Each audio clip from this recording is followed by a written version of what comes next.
Warren Buffett ने अपने last letter में, फेयरवेल लेटर में क्या बोला जब उन्होंने बर्कशायर हाथवे से प्रॉपरली रिटायरमेंट ले लिया, प्रॉपरली फुल कम्प्लीटली, तो उन्होंने लास्ट एनुअल लेटर में उन्होंने क्या बोला, 3 अच्छी अच्छी बातें बोली हैं बेसिकली। पहली बात देखिए, शेयर्स को लेकर उन्होंने बोला कि शेयर्स तो मन चाहें, शेयर्स तो ऊपर नीचे चलते रहेंगे, अल्टीमेटली उनका तो काम ही है शेयर्स का, लेकिन आपको डिसिप्लिन और पेशेंस रखना पड़ेगा है। उन्होंने बताया कि जब बर्कशायर हाथवे 60 साल से वो बर्कशायर हाथवे के शेयर्स होल्ड कर रहे थे, 6 दशक से हैं, उन्होंने बताया कि उन 60 साल में 3 बारी वो शेयर 50% तक डाउन करेक्ट हो गया था बेसिकली, लेकिन उन्हें पता था कि अमेरिका जब रिवाइव करेगा तो अल्टीमेटली शेयर भी वापस रिवाइव कर जाएगा। तो यहाँ पे कहने का मतलब है, अगर आप सही जगह निवेश करके चलते हो, म्यूचुअल फंड के थ्रू निवेश करके चलते हो, प्रॉपर प्लानिंग के थ्रू लॉन्ग टर्म के लिए, तो अल्टीमेटली बीच में अगर म्यूचुअल फंड, अगर आपके पोर्टफोलियो की वैल्यू डाउन भी आ जाती है, जैसे जैसे इकॉनमी रिवाइव करती है, तो आपका भी शेयर अल्टीमेटली ऊपर आ ही जाएगा, आपका भी पोर्टफोलियो ऊपर आ ही जाएगा है। फिर उन्होंने दूसरी बात क्या बोली,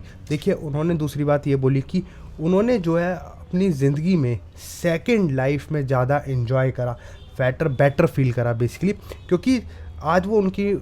एज 95 ईयर्स तक की हो चुकी है और उन्होंने 50 साल की उम्र के बाद अच्छा फील करा, क्योंकि 50 साल की उम्र के बाद उनका पैसा कंपाउंड होना स्टार्ट हो गया था। तो जैसे अब मैं बताता हूँ बेसिकली, जैसे जैसे आपका पैसा कंपाउंड होना स्टार्ट करता है, आप लॉन्ग टर्म के लिए निवेश करके चलते हो, 10-15 साल बाद आपका पैसा कंपाउंड होना स्टार्ट करता है, और जब कंपाउंड होना स्टार्ट करता है तब आपके माइंड में पीस ऑफ माइंड आता है बेसिकली। तो ये चीज़ बताई उन्होंने। और तीसरी बहुत बड़ी महत्वपूर्ण बात बताई उन्होंने बेसिकली, देखिए एक वेल्थ एक्यूमुलेट करना है, अल्टीमेटली